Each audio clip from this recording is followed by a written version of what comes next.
আজকে দুপুরের জন্য রান্না করছি প্রথমে গরম গরম ভাত। এত গরমে গরম ভাত দেখলেও ভয় লাগে। এটা হচ্ছে শুটকি মাছ ভুনা করছি, এটা হচ্ছে বাঁশপাতা শুটকি, বেশি করে রসুন দিয়ে একটু শুটকি ভুনা করছি। আর এটা হচ্ছে গতকালকের একটু পোলাও ফ্রিজ থেকে বের করে রাখছি, মেয়ে স্কুল থেকে এসে খাবে। আর এইখানে হলো গতকালকের মুরগির মাংসের তরকারি, জাস্ট গরম করে নিছি। আর এইখানে হচ্ছে শসা লেবু কেটে নিছি, এটা হচ্ছে শসা আর এটা হচ্ছে লেবু।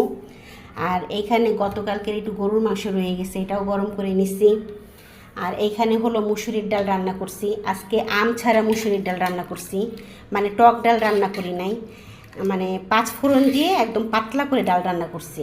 যেহেতু প্রচুর গরম, একটু পাতলা ডাল না হলেই হয় না, তো পাতলা করে একদম পাতলা করে আর কি মুসুরির ডালটা রান্না করছি। আর 5 ফোড়ন দিছি আজকে ডালের মধ্যে, তো 5 ফোড়ন দিয়ে মুসুরির ডাল রান্না করছি আজকে। তো এই হলো আজকে আমার দুপুরের মেনু।